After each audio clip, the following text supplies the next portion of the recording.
Hello and welcome back to The Simple Skeptic. Please hit the subscribe button if you haven't done so already. Hit that little bell. You'll be notified every time a new video comes out. Hit the like button if you want, or hit unlike. It doesn't really matter to me as long as I get some feedback. And share this with your friends if you wish.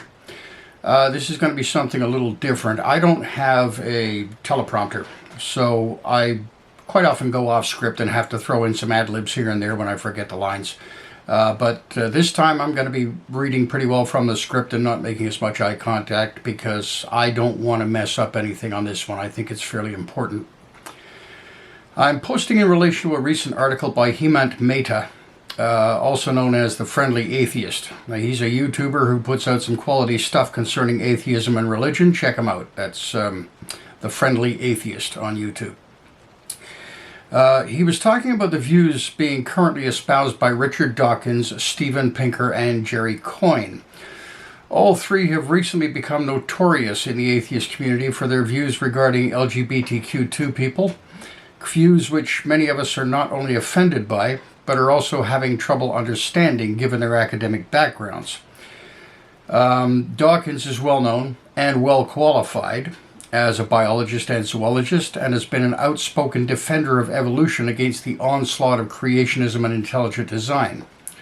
Steven Pinker is a psychologist and psycholinguist, and Jery Coyne is a biologist and another public defender of evolution. All three have recently ceased their association with the Freedom from Religion Foundation, and I'll give you a little background on them.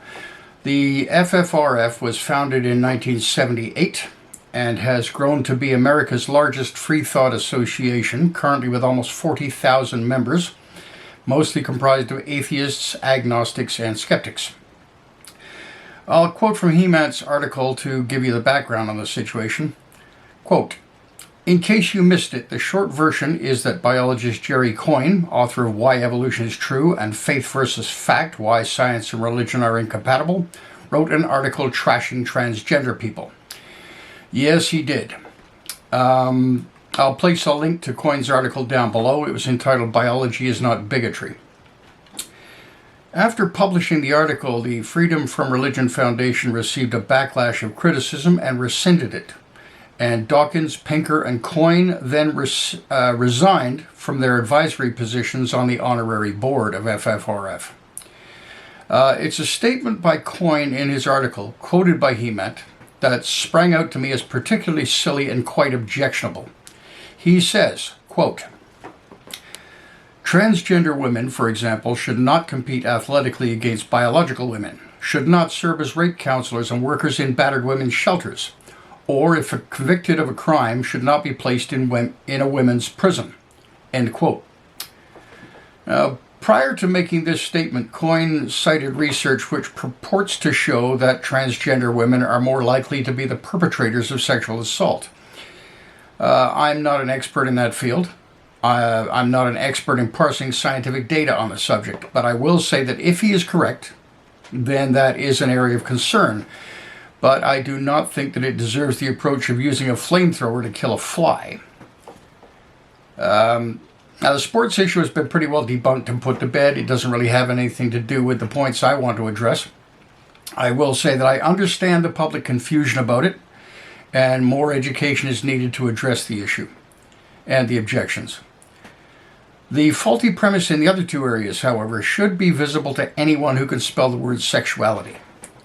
In that statement, he is plainly acknowledging, whether he realizes it or not, that sexuality is independent of sex or gender identity. People who physically present as male but feel female are not necessarily gay. The same goes for people who present as female but feel male. They are not necessarily lesbian. Again, sexuality is independent of sex or gender identity. This should be no surprise to anyone familiar with the issue. I have transgender women friends who say that their attraction to women existed when they presented as male and continues after transitioning and after sex reassignment surgery. Again, no surprise. Hormone replacement therapy and surgery have no effect on sexuality, nor are they intended to. So what he's saying, probably without realizing it, is that some transgender women are, wait for it, because this may come as a shock, lesbians. Oh my God, the horror.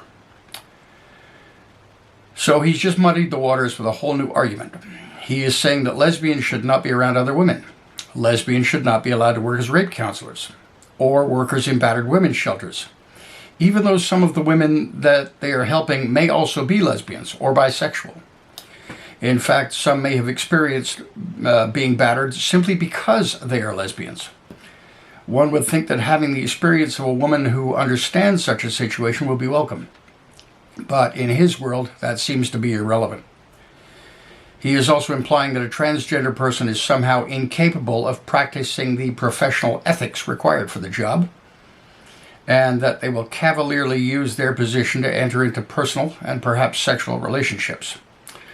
I'm not sure if he knows that. I'm not sure if he knows this, but that happens among straight counselors and patients. So maybe we should stop treating people for anything just because a few can't control themselves. He is also saying that lesbians should not be kept in prisons for women. Then where should they go?